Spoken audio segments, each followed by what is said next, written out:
You may be wondering why I'm recording this rather than simply adding an attachment. Well, there's a couple of problems. One is if I try to type out this long a text, it would probably take me 3 or 4 months, as I typically average about 3 typos per 4-letter word. But the more significant reason why I have to read this is that I can't find any text that's easily attached.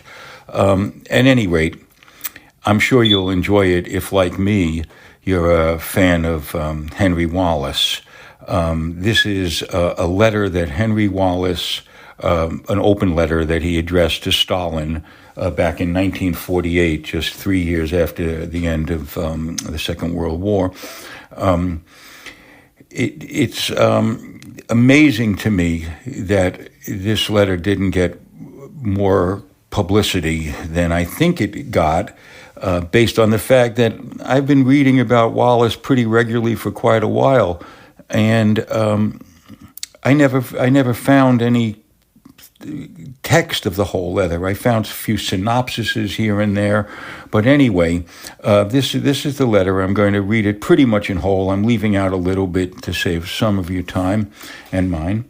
I don't know where to begin talking about Henry Wallace, so I'm going to let him talk for himself. As I'm sure most of you know, he's the guy that was screwed out of the nomination for the presidency in 1948 by, guess who? The Democratic Party, who then, like still, has no tolerance at all for genuine progressives. Socialists, actually, is what Wallace, I think, could be better described as. At any rate, here we go. Please forgive my stuttering, and if I screw up on 1 or 2 words, I'm not going to re-record the whole thing, but I'm sure, at least I hope you'll be able to figure out what I'm trying to say, or trying to read. Okay. A century of peace. The United States of America and the Union of the Soviet Socialist Republic must take immediate action to end the Cold War. This involves taking definite, decisive steps toward the following objectives. 1. General reduction of armaments, outlawing all methods of mass destruction. 2. Stopping the export of weapons by any nation to any other nation. 3. The resumption of unrestricted trade, except for goods related to war, between countries. 5. The free movement of citizens, students, and newspapermen between and within the 2 countries. The resumption of free exchange of scientific information and scientific material between the 2 nations. The reestablishment of a reinvigorated United Nations Relief and Rehabilitation Administration, or the construction of some similar agency for the distribution of international relief.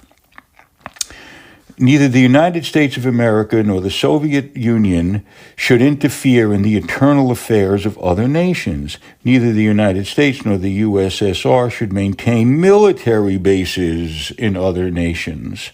Neither the United States or the USSR should terrorize the citizens or of member states of the United Nations by massing land forces, establishing air bases, or making naval demonstrations. Neither of the 2 countries should use financial pressure, economic pressure, or the pressure of secret agents to obtain political results in other countries. Both the United States of America and the Soviet Union, in the spirit of the United Nations Charter, should collaborate to the maximum limit in furthering the political, economic, and cultural health of the entire world. To that end, the United States of America and the USSR should join the various subsidiary agencies of the United Nations, such as the World Health Organization, the Food and Agricultural Organization, the United States Educational, Scientific, and Cultural Organization.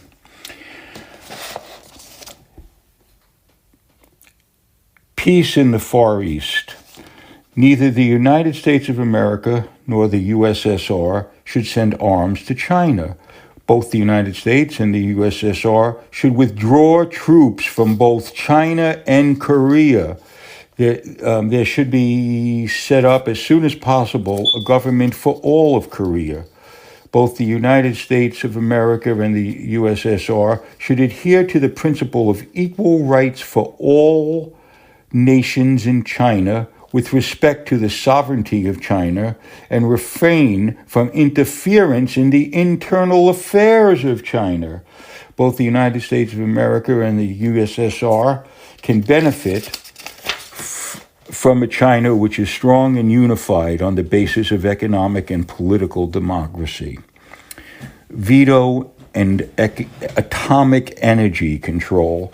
The excessive use of the veto and the impasse with regard to certain phases of atomic energy control are the expression of lack of confidence between the two nations. They are symptoms, not causes. Both can be handled constructively once confidence is established in the major issues.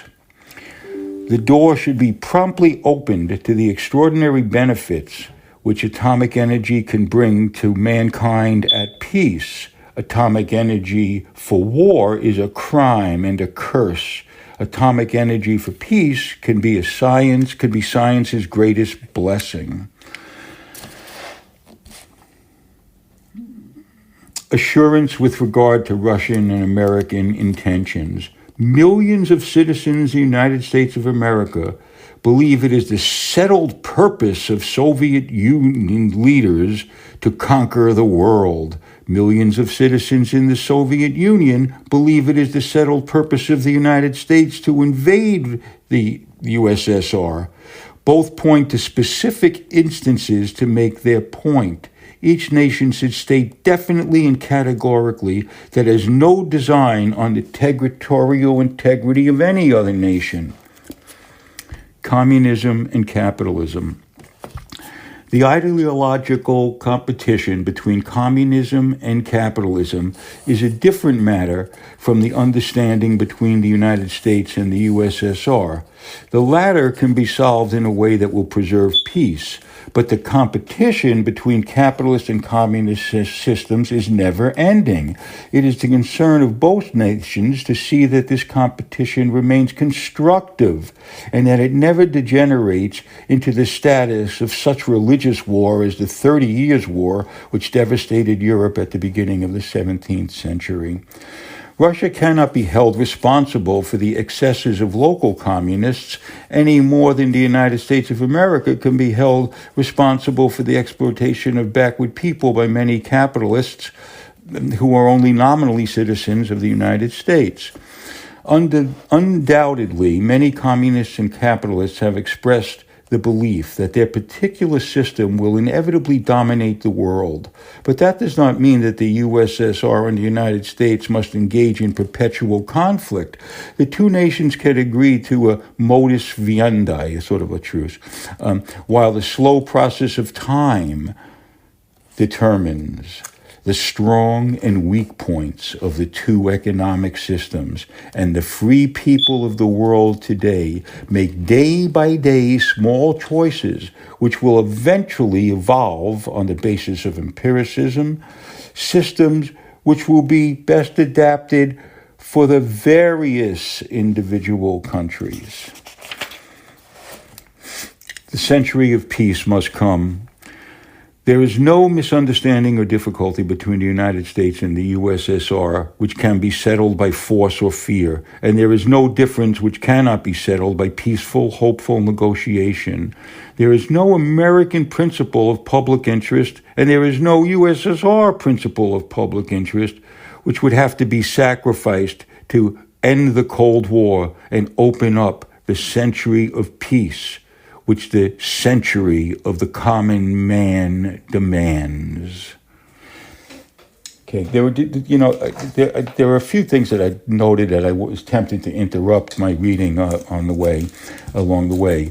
It's important to know that when he talks about the Cold War, he's talking about a Cold War that began just 3 years prior to this speech. The Cold War started in 1945 at the end of the war. This speech was 3 years later in 48. Well, we now have, what do we have? Let me do the quick arithmetic. 70 years of experience with this horrific Cold War, which is being constantly perpetuated and pushed ever more closely to transforming into a hot war, a radioactive war, okay? I wanted to mention when he talks about no bases around the world that, we have 780 bases in other countries. The United States does. Russia has 21, okay? When he talked about the Korean War, similar to the way he talked about the Cold War, he was trying to prevent the Korean War in 1950, 2 years before it began. Okay, he just an amazing thing. What else did I want to note? I forget. Anyway, I hope that you found this interesting. You can look up things like he made reference to the project for what was it he said, the Common Man, the Century of the Common Man. You could just Google that and listen to that one. As I said, this one you really can't Google. You won't find anything. Fucking country. Okay. Anyway, thank you very much for putting up with me. Sorry for all the stuttering.